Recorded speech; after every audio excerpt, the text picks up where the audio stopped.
આનંદિત કરી નાખે ને તો માનવું કે આ પ્રેમ છે. કેટલા બધા લોકો આ જગતમાં એવા વસે છે કે જેમના પાસપોર્ટમાં 7/12ના ઉતારામાં રેશન કાર્ડમાં જ્યાં એમનું એડ્રેસ લખ્યું હોય ને ત્યાં એ રહે છે, એ વસે છે ક્યાંક બીજે. એવા કેટલા બધા લોકો આ જગતમાં છે અને એમાંના મોટા ભાગનામાં એવી તાકાત નથી કે દિલ ખોલીને એવું સ્વીકારે કે મારું મન તો ક્યાંક બીજે જ છે, આ શરીર અહીંયા રહે છે. અને પછી આવા કોઈ કાર્યક્રમમાં 2 જણા જોડે આવ્યા હોય, આ પૂજા જેવું કોઈક વિરહના ગીતો ગાતું હોય તો 2 રડે બાજુ બાજુમાં બેસીને. ફૂલ તુમે ભેજા હે ખત મેં ફૂલ નહીં મેરા દિલ, 2 રડે. તો પણ ફૂલ તો તમારી જોડે આવ્યું, આ બેઠું બાજુમાં, શું કામ રડો છો? કોને યાદ કરો છો? અર્થ એ છે કે જે મળ્યું છે એમાં સુખી નથી, કંઈક બીજું જ છે જે તમારી ભીતર તમને ખાલી કરી જાય છે. મારે કહેવું છે કે પ્રેમ એ ખાલી થવાનું નામ નથી, ભરાઈ જવાનું નામ છે. પામી જવું એ પ્રેમ જ નથી, જાણી જવું એ પ્રેમ છે. કેટલા લોકો એવા છે કે જેને એવી ખબર પણ નથી કે એને કોઈક ચાહે છે. સાહેબ, આ કેવી દુર્ભાગ્યની ઘટના છે કે તમે કોઈને ગમો છો એની પણ તમને ખબર નથી. એનાથી વધારે તમારી જિંદગીમાં મોટું દુર્ભાગ્ય શું હોય? કોઈક ચાહે છે એટલું જ પૂરતું છે. પછી એ ચાહનારાની જોડે તમે વસો છો કે નહીં એ બહુ મહત્વની વાત જ નથી. ને મોટે ભાગે બહુ નિકટતા આજના જમાનામાં પ્રેમને વરવો કરી નાખે છે. તમે આમ હાથ જુઓ ને તો તમને કંઈ ન દેખાય, તમે સહેજ આમ દૂર લઈ જાઓ તો રેખાઓ દેખાય. બહુ સુંદર ઇરશાદ કામિલનો શેર છે, મને બહુ ગમે છે कि कुछ रिश्तों का नमक ही दूरी है, कुछ रिश्तों का नमक ही दूरी है, नहीं मिलना भी जरूरी है. આમાં ઘણીવાર સાથે રહીને આપણે આપણા સંબંધોને વધુ વરવા કરી નાખીએ છીએ. ચાહી શકવું જ પૂરતું છે. તમે દિલ ફાડીને કોઈને પ્રેમ કરો, એના સુખની કામના કરો, એના સુખની કલ્પના કરો, બહુ થઈ ગયું. કૃષ્ણાયનમાં એક જગ્યાએ દ્રૌપદી કૃષ્ણને પૂછે છે, મારી નવલકથા છે કૃષ્ણાયન, એમાં એક જગ્યાએ દ્રૌપદી કૃષ્ણને પૂછે છે કે હું દુઃખી હોઉં, રડતી હોઉં, કકળતી હોઉં, પેનમાં હોઉં, મારે પ્રશ્નો હોય તો જ તું આવે. હું મજામાં હોઉં, મારે ઘેર પાર્ટી હોય, બધા મજા કરતા હોય, અને હું તને મિસ કરું તો તું ના આવે. અને ત્યારે કૃષ્ણ એને પ્રત્યુત્તર આપે છે કે સૂરજ અને પૃથ્વી વચ્ચેનો સંબંધ છે ને બહુ વિચિત્ર છે. એ બહુ નજીક આવી જાય ને તો પણ જીવન સંભવ નથી, અને બહુ દૂર થઈ જાય ને તો પણ જીવન સંભવ નથી. એને નિશ્ચિત જગ્યાએ રહીને એકબીજાની આજુબાજુ ફરવાનું છે. પૃથ્વીએ ઝૂકેલા રહેવાનું છે સૂર્ય તરફ, પોતાની ધરી છોડવાની નથી, પોતાની સ્પીડ વધારવાની કે ઘટાડવાની નથી. સૂર્યએ પોતાની જગ્યા છોડવાની નથી ને પૃથ્વીએ એની આજુબાજુ ફર્યા કરવાનું છે. આપણા સંબંધની આ જે ડિસ્ટન્સ છે ને એ આપણા સંબંધનું નમક છે, આ આપણા સંબંધનું સત્ય છે, આ આપણા સંબંધનું હાર્દ છે. આપણે બધા જ, હું પણ કદાચ એવી હોઈશ કે માણસ પ્રેમમાં પડે ને એટલે માલિક થઈ જાય. ક્યાં હતો ત્યાંથી શરૂ થાય. કેટલી બધી પત્નીઓ ફોન કરે, ક્યાં છો? એકવાર મેં સંજયને ફોન કર્યો તો કે બહાર છું. મેં કીધું એ તો હું સમજુ છું, આપણું ઘર અંદર ને અંદર ફોન કરવું પડે એટલું મોટું છે જ નહીં. આમાં એમને બહુ હસવું આવે છે. આમાં મજાની વાત એ છે કે આ જવાબ બધાએ એકવાર સાંભળ્યો છે, બહાર છું. પણ બહાર ક્યાં? આ બીજો સવાલ છે ને એ સામેના માણસને જુઠ્ઠું બોલવા તરફ એક ડગલું ધકેલે છે. એણે કહ્યું કે બહાર છું તો ઘરની બહાર છું. તમારે કામ શું છે એ કોને? એ ક્યાં છે એનું લોકેશન જાણવું છે. આપણા બધાના સંબંધોમાં આ એક બહુ મોટો પ્રોબ્લેમ છે. જે કામ છે તે નથી કહેવું, બીજા બધા સવાલો ઊભા કરવા છે. ક્યાં છો? એટલે કે બહાર છું. બહાર ક્યાં? એટલે કે ઓપેરા હાઉસ. કેમ ઓપેરા હાઉસ? તમે તો મલાડ જવાના હતા ને? હા પણ મારે કામ હતું. શું કામ હતું? અરે ભાઈ હતું, હવે તને નહીં ખબર પડે. એવું તે શું કામ છે કે મને ખબર ના પડે? અરે આ રોકેટ સાયન્સ છે, તને નહીં ખબર પડે. મજાની વાત એ છે. અને પતિઓ પણ ફોન નથી ઉપાડતી, અડધો કલાકથી ફોન કરું છું કે હા ફોન પર્સમાં હતો, ફેંકી દે બધા તારા ડબલા. આ સંવાદો છે ને એ ખરેખર કાળજી છે એકબીજા પરત્વેની. આ ખરેખર લાગણી છે એકબીજા પરત્વેની. આ કેર છે. તમે ક્યાં છો એ જાણીને જાસૂસી નથી કરવી. તમે ક્યાં છો એ જાણીને તમારી ચિંતા કરવી છે. હું શું બનાવું એવું કે હવે જો ઓપેરા હાઉસ જતા રહ્યા હોય તો પાછા આવે ત્યાં સુધી ગરમ રહે. આ ઇમોશન છે. પણ આ ઇમોશનને આપણે કરેક્ટલી વ્યક્ત નથી કરતા. એટલા પ્રશ્નો પૂછી કાઢીએ કે સામેનો માણસ જવાબ આપતા સુધીમાં ચીડાઈ જાય. પ્રેમ સૌથી પહેલી જે વસ્તુ આપે છે ને એ આઝાદી છે સાહેબ, સ્વતંત્રતા છે, સ્વાધીનતા છે. સૌથી પહેલા જો આધુનિક પ્રેમની ચર્ચા કરવી હોય ને તો સ્વતંત્રતાનો મુદ્દો ચર્ચવો પડે. પ્રેમમાં પાંખો છે, આંખોની જગ્યાએ સીસીટીવી કેમેરા નથી. આ બહુ અગત્યની વાત છે. ઉડવા દો, ક્યાં જશે? જો તમારા પ્રેમમાં તાકાત હશે તો આવીને તમારા ટોડલે બેસશે. અને બાકી જો તમારા પ્રેમમાં તાકાત નહીં હોય ને સાહેબ, ને તમે પિંજરામાં પૂરી દેશો ને તો તમારા ઘરમાં લટક્યા કરશે પણ ગાશે નહીં. નક્કી તમારે કરવાનું છે કે એની મરજીથી તમારા ટોડલે બેસીને ગાય કે તમારા ઘરના પાંજરામાં લટક્યા કરે અને તમારી સામે જોયા કરે. મેં એક પ્લે લખેલું, પરફેક્ટ હસબન્ડ. બહુ ચાલ્યું. પૂનમ ધિલોન ને સૂરજ થાપર હિન્દીમાં એ પ્લે કરતા હતા. એમાં ઓર્ડર કરે છે હસબન્ડ. પતિ બહારગામ જાય છે અને પેપરમાં એડ છપાય છે કે તમને જેવો જોઈએ એવો પતિ બનાવી આપશું, મેક ટુ ઓર્ડર. એટલે એને લિસ્ટ લખે છે કે એનામાં એટીએમ હોવું જોઈએ, 4 એન્ટરટેનમેન્ટ ચેનલ ચાલવી જોઈએ, મને દર કલાકે એકવાર આઈ લવ યુ કહેવું જોઈએ, મારી મમ્મી સાથે વાત કરતી હોઉં ત્યારે ડિસ્ટર્બ ના કરવું જોઈએ. આવા બધા કન્ફિગરેશન મોકલે છે. ને આવે છે પતિ સ્કેટ ઉપર ધક્કો મારીને લઈ આવે છે પ્લાસ્ટિકનું કવર પહેરાવીને, ને એને કહે છે કે આ તો કંઈ કરતો નથી. તો કે તમે અપ્રૂવ કરો પછી એક્ટિવેટ કરું. પછી એને એક્ટિવેટ કરે છે અને એની મમ્મી સાથે ફોન પર વાત કરતી હોય છે અને રસોડામાં આગ લાગે છે. પેલો બેસી રહે છે. 1 મિનિટ, 5 મિનિટ, 10 મિનિટ પેલીને વાસ આવે છે અને જઈને કહે છે કે કીધું નહીં. એટલે પેલો કહે છે ઓર્ડર નથી. આ મશીન છે. એની બેનપણીઓને જોવા બોલાવે છે અને ગમે તેમ બટન દબાવે છે અને બગડી જાય છે. આ તો મશીન છે. એટલે રિપેર કરવા વાળો આવે છે અને એને ધમકાવે છે જેણે મંગાવ્યો છે બેનને કે આ કંઈ માણસ નથી, તમે એને ગમે તેમ ઇલ ટ્રીટ કરશો તો બગડી જશે, ધીરે ધીરે જશે. મજાની વાત એ છે કે આપણે બધા પ્રેમમાં પડીએ ને એટલે બહુ માલિક થઈ જઈએ છીએ. એ માણસ કોઈ બીજા પાસે જતા રહેશે એ ભય આપણને એટલો બધો સતાવે છે કે એ અહીંયા એના આનંદથી રહેતા હોય ને એને બદલે આપણે એને બીજા પાસે ધકેલવાની પ્રવૃત્તિઓ શરૂ કરી દઈએ છીએ. એ શું કરે છે? એ ક્યાં જાય છે?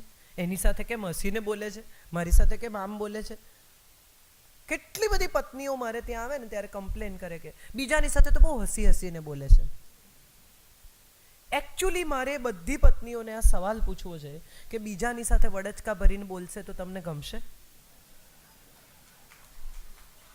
અહીંયા દાખલા તરીકે તમે આ કાર્યક્રમમાં આવ્યા અને કોક બહેને કહ્યું કે અરે વાહ, વજન ઉતારી કાઢ્યું. હા, તે ઉતાર્યું તો તમારે શું છે? આવી રીતે જો એ વાત કરે તો તમને ગમે? થેન્ક યુ જ કે નહીં, શું કે? માણસ મુખવટો ક્યાં ઉતારી શકે? જ્યાં એ અંગત હોય, જ્યાં એને ખબર છે કે કોઈ એને જજ નહીં કરે, એ જેવા છે તેવા પ્રગટ થઈ શકે. એનું નામ પ્રેમ. એણે કોઈ પ્રકારનો મુખવટો ન પહેરવો પડે. કોઈ જાતની પોતાની જાત સાથે સમાધાન કર્યા વગરના વર્તાવ પછી એને કોઈ સ્વીકારી શકે. એનું નામ પ્રેમ. આ બીજી વાત છે. પ્રેમમાં સૌથી અગત્યની વાત એ છે કે કોઈને જજ ન કરવા. આપણે બધા સામેના માણસની સાથે ધારણા ઉપર સંબંધ બાંધીએ છીએ ને ધારણા પર પૂરા કરીએ છીએ. નવા નવા પ્રેમમાં પડ્યા હોય ને તો કે તમે બ્લુ શર્ટ ના પહેરો ને, તમને નથી સારા લાગતા. એટલે જેટલા બ્લુ શર્ટ હોય ને એટલા ઢગલો કરીને ખૂણામાં નાખી દે. પછી પતિ કહે કે તું વાળ આમ સહેજ કપાવ ને, એવા દેશી ચોટલા વાળીને ફરજ સારી નથી લાગતી. એટલે સરસ આમ વાળ કપાવે. ખુલ્લા રાખતી થાય. સમય જાય, તમે રકાબીમાં ચા ન પીઓ, તમે હાથથી દાળ ભાત ન ખાઓ, તમે આમ ન કરો, તમે આમ ન કરો, તમે આમ કરો, હું આમ કરું. થોડાક વખત પછી, લગ્નના 2-4 વર્ષ પછી, પહેલી ફરિયાદ શું કરે ખબર? તમે બદલાઈ ગયા. પણ કેમ બદલાયા? આ તો સુધાર કેમ્પ ચાલુ હતો. મારો એક ફ્રેન્ડ છે, એટલો બધો સમય પાલનનો આગ્રહી ને અમુક જાતનો, એનું બધું જ જગતની તમામ ચીજો નિશ્ચિત સમયે થવી જોઈએ ને આમ જ થવું જોઈએ ને આમ જ કરાય ને આમ ન જ કરાય ને. પછી એના લગ્ન થયા, એ લોકો હનીમૂન પર જઈને પાછા આવ્યા. એટલે મેં એની વાઈફને કહ્યું, મેં કીધું કેવું રહ્યું?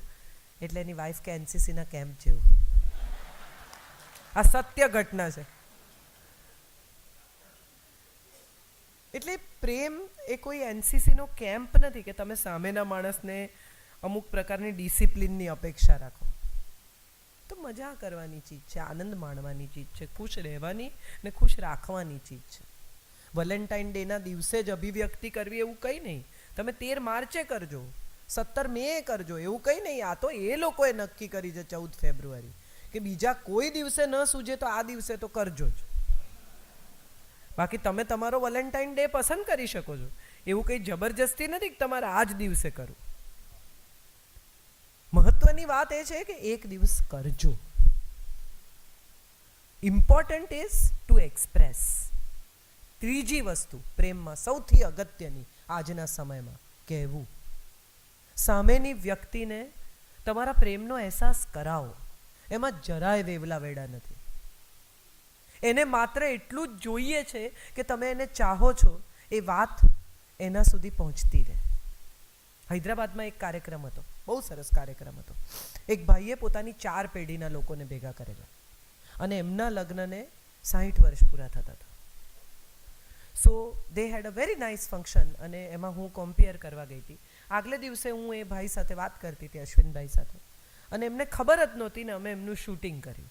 મેં બહુ એવો આગ્રહ કર્યો કે તમે આવો ને બોલો, પણ એમણે કીધું હું આવીશ નહીં, હું બોલીશ નહીં. એટલે એ જ્યારે વાત કરતા હતા પોતાના પત્ની વિશે, એ અમે રેકોર્ડ કર્યું એમની જાણ બહાર, અને બીજા દિવસે અમે પ્લે કર્યું, જેમાં એ કહેતા હતા કે હું તો એવો ભરાડી હતો, આવો હતો, 4 નાના ભાઈ બહેન, આ મારી આશા જ સાચવે, એની જગ્યાએ કોઈ બીજી બાઈ હોય તો જતી રહે, આમ તેમ, એણે બહુ સહન કર્યું છે, એણે આમ કર્યું છે. એ જે કંઈ કહેતા હતા એ વાત અમે રેકોર્ડ કરી અને પ્રોજેક્ટ કરી. અને આશાબેન ઓડિયન્સમાં ધ્રુસકે રડ્યા. અને પછી મેં એમને બોલાવ્યા સ્ટેજ પર. મેં કીધું આવીને કહો. એટલે એમણે કહ્યું કે આ 60 વર્ષના લગ્ન જીવનની ઉત્તમ ભેટ છે કે એમણે મેં જે કર્યું એને સ્વીકાર્યું. આ એક સ્ત્રીની વાત નથી, આ વિશ્વભરની સ્ત્રીઓની વાત છે. સ્વભાવે જ સ્ત્રી છે ને રુજુ છે, મૃદુ છે, કોમળ છે. એને ગમે કે કોઈ એને વાલ કરે, કોઈ એને પંપાળે, કોઈ એને ફૂલ આપે, કોઈ એને સારી રીતે ફેમિનાઇન ટ્રીટમેન્ટ આપે, અને એમાં એને આ પ્રેમનો અહેસાસ કરાવે એવો પુરુષ ગમે એટલા માટે કારણ કે એને એવું રિયલાઇઝ થાય કે હું જે કંઈ કરી રહી છું એનું મૂલ્ય થાય છે. રોજ દાળ ભાત શાક રોટલી ઘરમાં બનતા હોય છતાંય પત્ની પૂછે કેવું થયું છે? 20 વર્ષથી જમો છો એટલે એમાં કંઈ હવે નહીં ભાવ્યું હોય તો કાઢી જ મૂકશે ને, નહીં તો બાય રાખી લેશે. બેમાંથી એક વ્યવસ્થા તો એ કરશે જ. હવે 20 વર્ષથી એન્જોય કરે છે આ ફૂડ, એનો અર્થ એમ કે તમે સારું જ રાંધો છો. તેમ છતાં પત્ની પૂછે કેવું થયું છે. બદલામાં એને કંઈ એવું નથી હિન્દી સિનેમાની જેમ કે આમ 2 હાથ કે દિલ ચાહતા હૈ તુમ્હારે હાથ ચૂમલું, આવી અપેક્ષા જ નથી એને કે સરસ થયું છે. એક બહેન પરણીને આવ્યા ને એણે એના પતિને પૂછ્યું કે તમને શેનું શાક બહુ ભાવે? એટલે પતિએ કહ્યું રીંગણાનું. એટલે પત્નીએ પહેલે દિવસે રીંગણ બટાકાનું શાક કર્યું. પતિએ 2 હાથે ક્યાં વાત હે કે તું તો યાર ચેમ્પિયન, આવી કૂક હોય છે એવી મને ખબર નહીં. બીજા દિવસે રીંગણનું ભરતું કર્યું. પતિએ કીધું બહુ સરસ બન્યું છે. કરેક્ટ. 7મે દિવસે પતિએ કહ્યું કે મા બાપે બીજું કંઈ શીખવ્યું છે?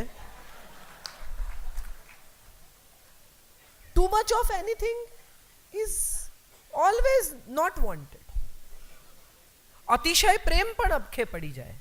બહુ વરસાદ પડે તો લીલો દુકાળ આવે, પણ જરાય ન પડે તો સૂકો દુકાળ પણ પડે.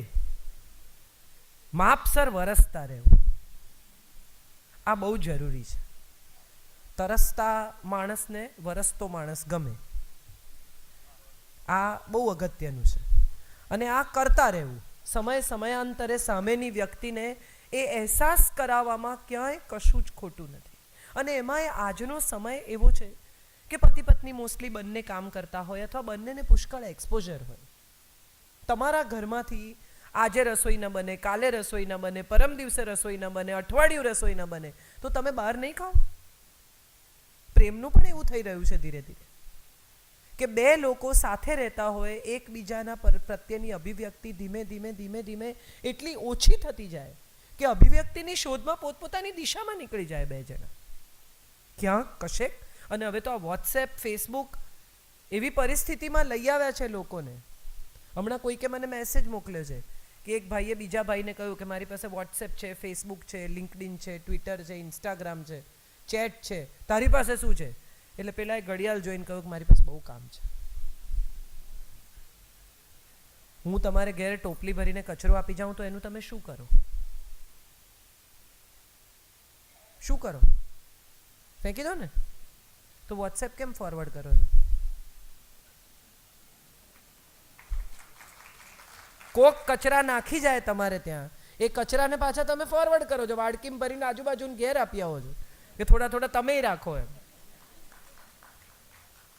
ફોન, પામટોપ, લેપટોપ આ બધા જિંદગીના હિસ્સા છે, જિંદગીને સરળ બનાવવાના રસ્તા. આ જિંદગી નથી. છેલ્લે તો માણસને માણસનો સ્પર્શ જોઈશે. કોઈ ગુજરી જાય ને ત્યારે કમ્પ્યુટરના ખભે માથું મૂકીને નથી રડાતું, માણસ જ જોઈએ છે. કોઈ પીઠ પર હાથ ફેરવે, તમને ઉલટી થતી હોય અને કોઈ પીઠ પર હાથ ફેરવે તો કેવું સારું લાગે છે? ત્યારે માણસ જ જોઈએ છે. ત્યારે તમારી પાસે ગમે તેટલા સાધનો હોય, તમને કામ નથી લાગતા. 6 મોબાઈલ હોય તો એમાંથી એક આમ ફેરવાતો નથી પાછળ. Human touch is a human touch, human feeling is a human feeling. આ વર્ચ્યુઅલ રિલેશનશિપમાં લોકો ઘસડાય છે. કેટલું સરસ કહ્યું ભાગ્યેશભાઈ કે ફેસબુક પર તો બધાના ફોટા સારા જ હોય. સ્કૂલ કોલેજમાં ભણતા હોય ને, એક તો પહેલો પ્રેમ, એવી વાહિયાત આખી જે કોન્સેપ્ટ ઊભો કર્યો છે. મેં એક જણને કહેલું કે મને તો તારા જીવનની છેલ્લી સ્ત્રી થવામાં રસ છે, જે ટકી જાય. પહેલી સ્ત્રી તો બધી ગઈ, હું તો છેલ્લી થવા માંગુ છું કે ટકી જાઉં. મહત્વનું એ છે કે આ જે પહેલા પ્રેમનો જે કોન્સેપ્ટ સ્કૂલ કોલેજમાં બધા ભણતા હોય, એને જોઈને સાયકલ નીચે ન ઉતરી જાય, નોટબુકમાં ડાયરીમાં છેલ્લા પાને હાર્ટ દોરે, પછી એમાંથી તીર પસાર કરે, પછી તીરની નીચે નામો લખે, એ નામો ચેકી કાઢે. આવું બધું બધાએ કર્યું જ હોય. છેલ્લું પાનું સૌથી ક્રિએટિવ હોય. એટલે એ બધું પતે પછી પોતપોતાની દિશામાં નીકળે બધા. અને તોય ક્યાંક 2 પેક દારૂ પીને પછી કે પણ એ તો બહુ યાર, એના જેવું કોઈ નહીં. અને અહીંયા પત્ની હોય, પરણી ગઈ હોય, 2 છોકરાની માં હોય કે એના જેવું કોઈ. પછી સ્કૂલનું એલ્યુમિનાય, આ ફેસબુકે એક બીજું કામ કરી આપ્યું, એલ્યુમિનાય બહુ ભેગા કર્યા. એટલે આ સ્કૂલનું એલ્યુમિનાય થાય ને બધા ભેગા થવાના હોય ને, બધાને વજન ના ઉતરે પણ તોય જીમ જઈ આવે અઠવાડિયા માટે ને, વાળ કાળા કરી આવે ને, આ કરી આવે ને, નવા શર્ટ લઈ આવે ને, સ્ત્રીઓ ફેશિયલ કરાવી આવે ને, બધું થઈ જાય ને પછી એલ્યુમિનાયમાં પહોંચે. અને જ્યારે પહોંચે ને સાહેબ, ત્યારે સ્પાઉસ એવા વાલા લાગે. જેને પરણ્યા હો ને તમને એમ થાય કે અમારા મા બાપે જે નિર્ણય કર્યો ને યાર, શત શત વંદન, આમાં તો ભરાઈ જ ગયો હોત, આમાં તો ભરાઈ જ ગયો હોત. જેને જોવા ક્લાસ છોડીને જેની ફૂટબોલની મેચ જોવા જતા હતા ને સાહેબ, એનું પેટ હવે ફૂટબોલ જેવું છે. અને જેના વાળ હવામાં ઉડતા હતા ને આપણે આમ ક્લાસની બારીમાંથી એમ થતું હતું કે આ શું વાળ છે, એને હવે ટાલ છે. મજાની વાત એ છે કે ખરાબ માણસ મળ્યો છે ને એની ખબર તરત પડી જાય છે, પણ સારો માણસ મળ્યો છે કે સારી વ્યક્તિ મળી છે ને એની ખબર પડતા આપણને વર્ષો થઈ જાય છે. 20 વર્ષ પછી સ્કૂલના એલ્યુમિનાયમાં તમને ખબર પડે કે તમને જે મળ્યા છે એ બેસ્ટ છે. હિટલર અને ઈવા બ્રાઉન મૃત્યુના 2 દિવસ પહેલા લગ્ન કરે છે સાહેબ, જસ્ટ 2 days. હિટલર પૂછે છે કે શું જોઈએ છે તને? અને ત્યારે ઈવા બ્રાઉન કહે છે કે મારે મિસિસ હિટલર તરીકે મરવું છે, આત્મહત્યા કરવાના છે બંને જણા. અને લગ્નના 2 દિવસ પહેલા પાદરી બોલાવીને ઓફિશિયલ રિચ્યુઅલથી લગ્ન કરે છે. કેમ? પ્રેમ છે. ખબર જ છે મરી જવાના છે, બંકરમાં છુપાયા છે, માત્ર 11 સાથીઓ છે, એમાંથી એક ફૂટી ગયો છે, નથી બચવાના. અને છતાંય આટલા વર્ષ સાથે રહ્યા પછી મારે તારી પત્ની તરીકે તારી બાહોમાં મરવું છે. ઈવા બ્રાઉન એને કહે છે પહેલા મને મારી નાખજે, પછી તું મરજે, હું મરીશ પહેલા. આ પણ એક રિલેશનશિપ છે. આપણે બધા સંબંધોને અમુક જ રીતે જોતા થયા છે, અને એમાં સૌથી વધારે જો કોઈ કે તમારી મુંબઈની ભાષામાં વાટ લગાવી હોય તો એ સિનેમા એને થિયેટરે કર્યું છે, ટેલિવિઝને કર્યું છે. પહેલી રાતનો કોન્સેપ્ટ કંઈક એવો ચગાવ્યો છે, ફૂલો ને આમ ને પછી આમ ફૂલો છાંટે ને કંઈક. ખરેખર જે લોકો વિધિસર પરણ્યા છે અને જે લોકો આમ વ્યવસ્થિત લગ્ન તરીકે લગ્નને પરણ્યા છે એને ખબર છે કે પહેલી રાતે તો તમને જ્યાં બી તમારો ઉતારો હોય હોટેલમાં કે જે ઘરમાં, તમારી પહેલી ફિલિંગ એવી હોય કે કપડાં બદલી, આ વાળમાં જે પીનો નાખી છે એ કાઢી, થોડું તેલ નાખી અને ગરમ પાણીએ જો શક્ય હોય તો નાહી અને તુંય સૂઈ જા ને મનેય સુવા દે, બોલીશ નહીં, ડોન્ટ સે અ સિંગલ વર્ડ. પગે લાગીને કમર દુખી ગઈ હોય ને ગળું બળતું હોય ધુમાડાથી ને ચારે બધું લાલ કર્યું હોય, કપાળ ચાંદલા કરીને એટલો કંટાળો છૂટ્યો હોય, તમારી બધી પહેલી રાતની કલ્પનાઓ એક ક્ષણે ધુમ્મસ થઈ ગઈ હોય. અગત્યનું એ છે કે વાત્સ્યાયન, જે કામસૂત્ર જેણે લખ્યું, જેણે સ્ત્રી પુરુષના સંબંધ વિશેનું સૌથી આધુનિક અને છતાં સૌથી પૌરાણિક પુસ્તક લખ્યું, એણે એમ લખ્યું છે કે લગ્નની પ્રથમ 2 થી 3 રાત્રિ વર વધુએ એકબીજાનો સ્પર્શ ન કરવો, સુગંધિત જળમાં સ્નાન કરવું, સુંદર કવિતાઓનું વાંચન કરવું, એકબીજાને તેલ માલિશ કરવું, રંગોળી કરવી, વાતો કરવી, એકબીજાને ઓળખવા. રજનીશે એમ કહ્યું કે સેક્સ 2 પગ વચ્ચે નથી, 2 કાન વચ્ચે છે. શરીરોનો પ્રેમ તો રહેશે ને જતો રહેશે. જેને ચાહ્યા એ એવા ને એવા નથી દેખાવાના, એની તો આપણને ખબર જ છે. હિન્દુ એકમાત્ર ધર્મ છે સનાતન કે જે એમ કે છે સપ્તપદીના 7 વચનમાં કે સાથે સાથે વૃદ્ધ થઈએ. વયવૃદ્ધ, જ્ઞાન વૃદ્ધ, વાલ વૃદ્ધ, સમજણ વૃદ્ધ, સ્નેહ વૃદ્ધ, સ્વીકાર વૃદ્ધ, ક્ષમા વૃદ્ધ. માફ કરી શકાય એનાથી વધારે મોટી જરૂરિયાત શું હોય પ્રેમમાં? હું તો કોઈ દિવસ માફ નહીં કરું, હું એને બહુ જ પ્રેમ કરું છું. આ 2 વાક્યોને એકબીજા જોડે સંબંધ જ નથી. એક ચાઇનીઝનું છે ને એક જેપનીઝનું છે. આ 2 જુદી ભાષાઓ થઈ ગઈ. હું ખૂબ પ્રેમ કરું છું, હું એને આજીવન ક્ષમા કરીશ.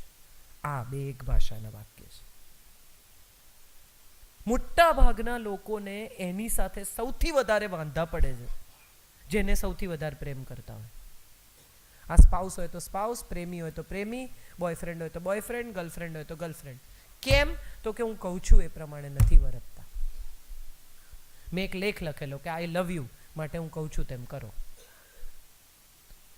અગત્યનું એ છે કે આજે આ આટલા સુંદર માહોલમાં પ્રેમ વિશે વાત થઈ, પ્રેમના ગીતો ગવાયા, 3 પેઢી તમારી સામે છે. એક એવી પેઢીનું બાળક કે જે હજી કોલેજમાં છે, એને પ્રેમ અનુભવવાનો બાકી છે.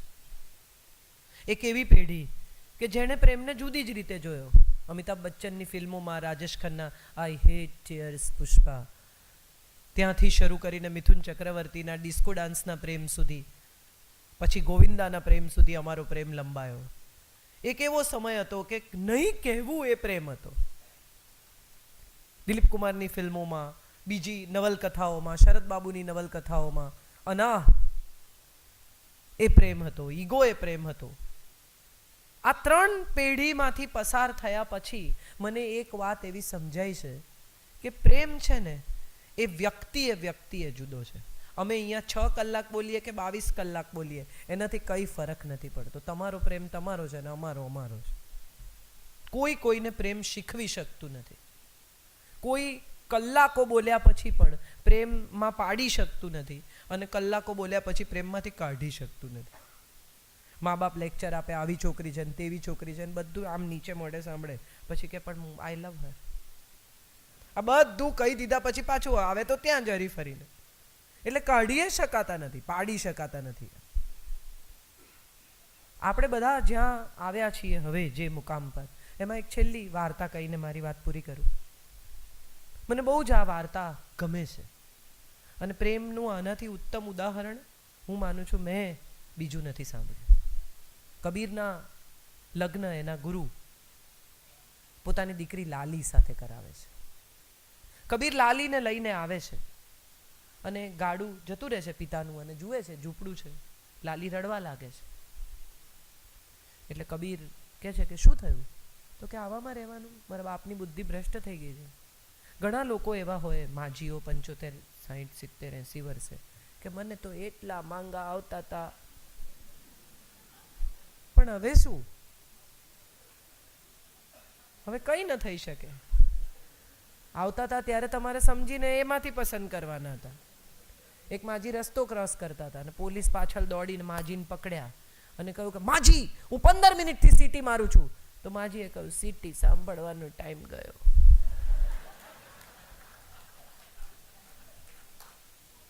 તો આણે કહ્યું કે આવા ઝૂંપડામાં રહેવાનું મારે, આવી ભંગાર જગ્યાએ? હું તો જમીનદારના દીકરાના પ્રેમમાં હતી, મારા બાપાએ તારી જોડે પરણાવી દીધી, ફસાઈ ગઈ હું તો. તો કબીરે કહ્યું કે ચલ તારો જમીનદારનો દીકરો તને સ્વીકારશે, હું તને મૂકી આવું. લાલી ફરી રડવા માંડી કે શું થયું? તો કે ગાડું તો ગયું, હવે હું આટલી રૂપાળી, આવી સરસ, આવી તૈયાર થયેલી, જંગલમાંથી ચાલીને જવાનું. તો કબીરે કહ્યું કંઈ નહીં, બેસજા મારા ખભે, હું તને સાચવીને લઈ જાઉં. કબીર એને લઈને નીકળ્યા. અંધારું થઈ ગયેલું, રાત પડી ગયેલી, પથ્થર સાથે પગ અથડાયો ને આખો નખ ઉખડી ગયો, લોહી લુહાણ, પણ લાલીને પડવા દીધી નહીં.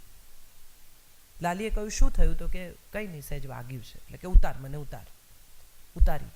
ફરી રડવા માંડી. શું થયું? તો કે હવે નથી જવું. અરે કે ગડીમ કે છે જવું, ગડીમ કે છે નથી જવું.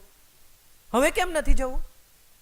તો લાલી કે જે બીજાને સોંપવા માટે મને આટલું સાચવીને લઈ જાય છે, જો હું એની સાથે રહું તો મને કેટલી સાચવવી. આપણે બધા માણસને એપરન્ટલી જજ કરીએ છીએ. પહેલાં તો જજ જ ન કરો અને કરો તો એપરન્ટલી ન કરો. જાણો, ઓળખો, સમજો, પૂછો જો આ બધામાં કંઈ ન સમજાય તો. જેની સાથે આખી જિંદગી જીવવાનું છે એવો કોઈ પણ સંબંધ, પ્રેમી પ્રેમિકા, પતિ પત્ની, મા બાપ, ભાઈ બહેન, મિત્રો, જે સંબંધનું આયુષ્ય લંબાવવા માંગતા હો ને ત્યાં ક્યાંય ધારણાનું પાણી નહીં પાતા. સ્પષ્ટતાથી, સત્યથી પ્રશ્ન, સવાલ, જવાબ કરીને તમે એ વ્યક્તિને જે તમારા મનમાં હોય કહેવાની હિંમત રાખજો અને જવાબમાં જે કહે તે સાંભળવાની તાકાત રાખજો. મોટા ભાગના લોકોનો પ્રોબ્લેમ એ છે કે એમને સત્ય પચતું નથી, પણ એમને સત્ય જાણવું છે. એટલે જેમ સત્ય પચાવવાની તાકાત આવતી જશે ને તેમ તેમ સત્ય જાણવાની તૈયારી ઓછી થતી જશે. તમને સમજાઈ જશે કે આ સત્ય આટલા દાયરામાં ફરે છે, એનાથી વધારે કશું નથી. અને પછી એમ થશે કે તો ભલે, ન કે તો ભલે, એને જેમ કરવું એમ કરે. મારો એક એક્ટર મિત્ર છે, મહા લફરાબાજ. એટલે એક દિવસ મેં એને પૂછ્યું, મેં કીધું તારી પત્ની કંઈ કહેતી નથી? તો કે કહે છે. પછી એકવાર મેં એને સમજાવ્યું કે હું દુનિયામાં ક્યાંય પણ હોઉં, સાંજે 8:30 તારો વિચાર કરીને ઘરે આવી જાઉં એવું તને જોઈએ છે કે હું સાંજે 8:30 ઘરે આવ્યા પછી તારી બાજુમાં સૂઈને બીજાનો વિચાર કરું એવું તને જોઈએ છે? સવાલ અઘરો છે પણ આ આધુનિક છે. એક સમય હતો કે જ્યારે પ્રેમ એક જ વ્યક્તિમાં પૂરો થઈ જતો હતો. હવે પસંદગીનો અવકાશ છે અને બહુ જ મોટી દુનિયા તમારી સામે ખુલી ગઈ છે ગૂગલના નામે. વ્યક્તિઓ પાસે બહાર નીકળવાની, લોકોને મળવાની, સાથે કામ કરવાની, પ્રવાસ કરવાની સુવિધા છે અને આ સુવિધામાંથી જન્મે છે નૈકટ્ય, નૈકટ્યમાંથી જન્મે છે ઓળખાણ, ઓળખાણમાંથી આવે છે અપેક્ષા અને અપેક્ષાની સાથે જોડાયેલી ઝંખનાને આપણે પ્રેમનું નામ આપી દઈએ છીએ. એકચ્યુઅલી આજે ઢોસા ખાધા તો કાલે પાણીપુરી ખાઈએ તો પરમ દિવસે ભાજીપાઉં ખાઈએ, એ જે આપણા મનમાં છે ને એ ધીમે ધીમે આપણા શરીરમાં, આપણા સ્વાદમાં, આપણા મગજમાં પણ પ્રવેશતું જાય છે. સૌથી મોટું સાયન્સ એ છે કે શરીર છે ને રોજ એક જ એક્સપિરિયન્સ માંગે છે. તમે કાલે નાહ્યા હતા આજે પણ નાહવાનું, કાલે ખાધું હતું આજે પણ ખાવાનું, કાલે ઊંઘી ગયેલા આજે પણ ઊંઘી જવાનું. મન એ જ એક્સપિરિયન્સને જુદા ફોર્મમાં માંગે છે. મનને એ જ એક્સપિરિયન્સ જોઈએ છે. કાલે ખાધું હતું તો ખાવાનું છે, પણ ગઈકાલે રીંગણા ખાધા હતા તો આજે બટાકા ખાઈશું, આજે એનું એ નહીં ખાઈએ. અગત્યનું એ છે કે તમારું શરીર તમારા મનના વશમાં છે કે તમારું મન તમારા શરીરના વશમાં છે. એ બેની વચ્ચે તમે જે ક્ષણે નિર્ણય લઈ લેશો ને એ ક્ષણે તમારા બધા જ સંબંધો પ્રેમ ભર્યા થઈ જશે. ગુસ્સો આવી ગયો, આમાં ખાલી સેક્સ સાથે સંબંધિત નથી આ વાત. ગુસ્સામાં લોકો મારી બેસે, ગુસ્સામાં લોકો બોલી નાખે. જીભ પણ શરીરનો જ ભાગ છે. આ બધું જ તમારા કાબુમાં જે ક્ષણે આવી જશે ને એ ક્ષણે તમારા બધા જ સંબંધો પ્રેમ ભર્યા થઈ જશે. લવ your self, control your self and project what you have, don't project what you don't have. આ ત્રણ વસ્તુ જો થઈ જાય ને તો હું માનું છું પ્રેમ ક્યાંય ગયો નથી ને ક્યાંય જવાનો નથી. તમે નહોતા ત્યારે હશે અને તમે નહીં હો ત્યારે પણ હશે જ. કલ ઓર આएंगे नगमों की खिलती कलियां चुनने वाले, मुझसे बेहतर कहने वाले, तुमसे बेहतर सुनने वाले. क्यों कोई मुझको याद करे, मसरूफ ज़माना मेरे लिए क्यों वक्त अपना बर्बाद करे. એ જ પ્રેમીઓને આપણે યાદ કરીએ છીએ સાહેબ જે પરણ્યા નહીં. ધીમે ધીમે આવશે. શીરી Farhad, Laila Majnu, Romeo Juliet, બધા એ જ નામો છે કે જે બે પરણી ના ગયા. રાધા કૃષ્ણ, બધા જે બે પરણી ગયા ને એ બધા અહીંયા બેઠા છે અને પ્રેમ વિશે સાંભળે છે. Thank you so much. Thank you very much.